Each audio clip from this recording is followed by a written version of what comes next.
नमस्कार सर्वांना. मी आज पेढेची बासुंदी बनवत आहे. तर एकदम सोपी आहे, करून बघा आणि झटपट पटकन होणारी अशी आहे. नक्की बघा. इथे पेढे घेतलेत मी अर्धा पावशेर आणि हे चारोळे 1 चमचा, 1 ते 1.5 चमचा आहे. हे ड्रायफ्रूट अर्धा लिटर चितळीचं दूध आहे म्हशीचं. आणि इथं दूध तापवण्यासाठी भांडे घेतलेलं आहे. तर आता हे दूध आपण तापवून घ्यायचं आहे.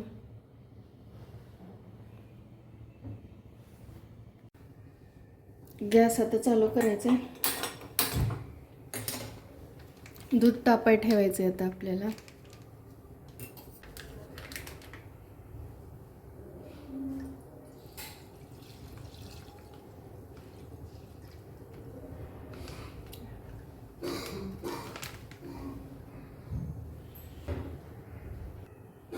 दूध तापाय ठेवलेलं आहे. आता याला छान उकळी येऊ द्यायची.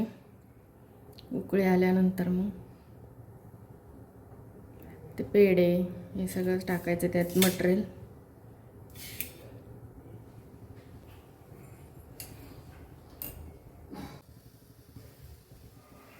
बघा दूध तापत आलेलं आहे आपलं आता.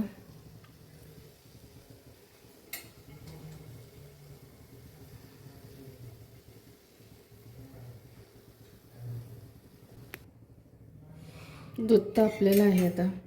छान असं हलवून घ्यायचं ढवळून.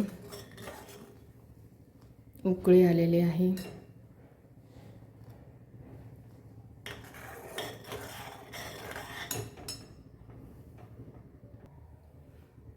वीस मिनिटात आपण बारीक गॅसवर मंद गॅसवर दूध तापवलेलं आहे. छान तापलेलं आहे बघा. आता ह्याच्यामध्ये पेढे सर्वचे सर्व कुस्करून टाकायचे असे.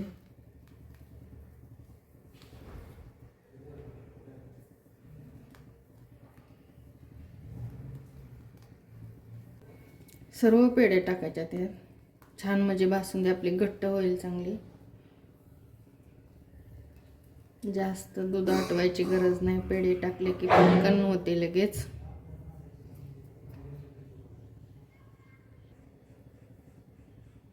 छान असं ढवळून घ्यायचं आहे. पूर्णपणे पेढे त्यात विरघळून घ्यायच्यात. बघा किती घट्ट होत आले बघा. एकदम सोप्या पद्धतीत पटकन होणार लगेच.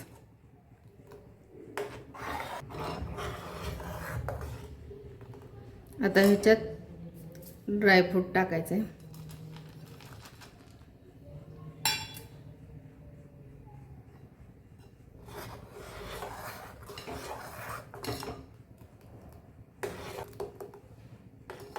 बघा आपली बासुंदी किती छान झालेली आहे.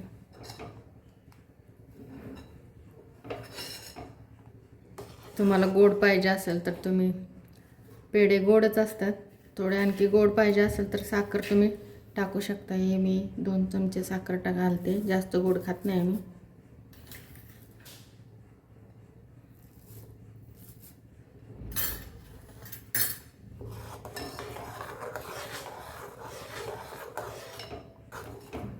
छान उकळी येऊन द्यायची त्याला.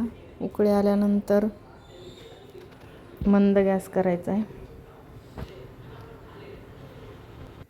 10 ते 15 मिनटं मंद गॅसवर ठेवायचे. आता गॅस कमी करून मग आपली बासुंदी तयार. 10 मिनटं मंद गॅसवर ठेवायचे. 10 ते 15 मिनटं.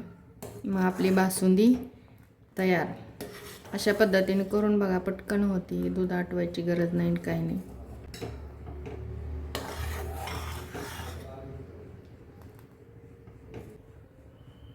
बासुंदी तयार आहे. अशा पद्धतीने बासुंदी करून बघा आणि व्हिडिओ आवडल्यास लाईक करा, शेअर करा, सबस्क्राईब करा. भेटूया पुढील व्हिडिओमध्ये. तोपर्यंत धन्यवाद. व्हिडिओ पाहिल्याबद्दल धन्यवाद.